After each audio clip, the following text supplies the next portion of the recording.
നിങ്ങളുടെ ബന്ധമുണ്ടല്ലോ ഹെൽത്തി ആണെന്ന് മനസ്സിലാക്കാനായിട്ടുള്ള 5 അടയാളങ്ങളാണ് ഇന്നത്തെ വീഡിയോയിൽ നമ്മൾ നോക്കാൻ പോകുന്നത്. ഒന്നാമത്തെ കാര്യം എന്താ അറിയോ? മ്യൂച്വൽ റെസ്പെക്ട് ആണ്. ഒരാളുടെ അഭിപ്രായം മറ്റൊരാൾ കേൾക്കുകയും വാല്യൂ ചെയ്യുകയും ചെയ്യുക എന്നുള്ളതാണ് ഈ ഒരു റിലേഷൻഷിപ്പിൽ ഏറ്റവും പ്രധാനമായിട്ടുള്ള കാര്യം. രണ്ടാമത്തെ കാര്യം എന്താ? ഓപ്പൺ കമ്മ്യൂണിക്കേഷൻ ആണ്. നമ്മുടെയൊക്കെ ലൈഫിലുണ്ടല്ലോ നമ്മളുടെ ഫീലിങ്സ് ആവാം, നമ്മുടെ പ്രശ്നങ്ങളാവാം, നമ്മളുടെ സ്വപ്നങ്ങളാവാം, ഇതൊക്കെ ശരിക്കും ജഡ്ജ് ചെയ്യാതെ ഫ്രീ ആയിട്ട് നമുക്ക് ഷെയർ ചെയ്യാൻ പറ്റിക്കഴിഞ്ഞാൽ ആ റിലേഷൻഷിപ്പ് അല്ലേ അടിപൊളിയായിട്ട് അങ്ങ് പോകും. മൂന്നാമത്തെ കാര്യം എന്താ? ഷെയർഡ് റെസ്പോൺസിബിലിറ്റി ആണ്. നമ്മുടെ ജീവിതത്തിൽ ഒരാൾ മാത്രം ലോഡ് എടുത്താലോ ഒരു റിലേഷൻഷിപ്പ് നന്നായിട്ട് പോവില്ല. അപ്പൊ ഈ പാർട്ണർഷിപ്പ് എന്നൊക്കെ പറയുന്നത് ബേർഡൻ ഒന്നും അല്ല, അത് രണ്ടുപേരും ഈക്വൽ ആയിട്ട് ഷെയർ ചെയ്ത് അങ്ങോട്ട് ചെയ്യുമ്പോഴത്തേക്കുണ്ടല്ലോ അത് ഭയങ്കര ഹെൽത്തി ആയിട്ട് അങ്ങ് മൂവ് ഔട്ട് ചെയ്യും. നാലാമത്തെ കാര്യം എന്താണ്? ട്രസ്റ്റ് ആൻഡ് ലോയൽറ്റി ആണ്. നമ്മൾ മനസ്സിലാക്കണം, നമ്മുടെ ഇങ്ങനെ ഈ ഫോണൊക്കെ ചെക്ക് ചെയ്യും ചില ആൾക്കാർ അങ്ങോട്ടും ഇങ്ങോട്ടും. കാര്യം എന്താ? ഡൗട്ടാണേ. അപ്പൊ നിങ്ങൾ മനസ്സിലാക്കണേ, നമ്മുടെ ജീവിതത്തിൽ എപ്പോഴും നമ്മുടെ ലൈഫിൽ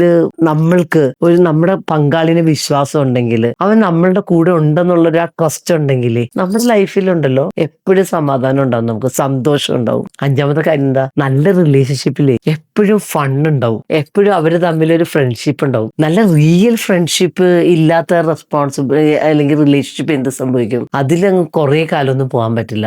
അതൊരു ഇൻകംപ്ലീറ്റ് ആയിട്ട് ഒരു അഡ്ജസ്റ്റ്മെന്റിൽ അങ്ങ് പോകും. അപ്പൊ ഹെൽത്തി ബന്ധം എന്ന് പറയുന്നത് എന്താണ്? പെർഫെക്റ്റ് അല്ല, പക്ഷെ അത് എപ്പോഴും സേഫ് ആയിരിക്കും, സപ്പോർട്ടീവ് ആയിരിക്കും, പീസ്ഫുൾ ആയിരിക്കും, ഹാപ്പി ആയിരിക്കും. അപ്പൊ ഞാൻ നിങ്ങളോട് ചോദിക്കട്ടെ, നിങ്ങളുടെ റിലേഷൻഷിപ്പ് എങ്ങനെ പോകുന്നുണ്ട്? ശരിയല്ലേ? നിങ്ങളുടെ ഒരു അഭിപ്രായം ഇതല്ലേ? അപ്പൊ ഒന്ന് കമന്റ് ചെയ്യാൻ മറക്കരുത് കേട്ടോ.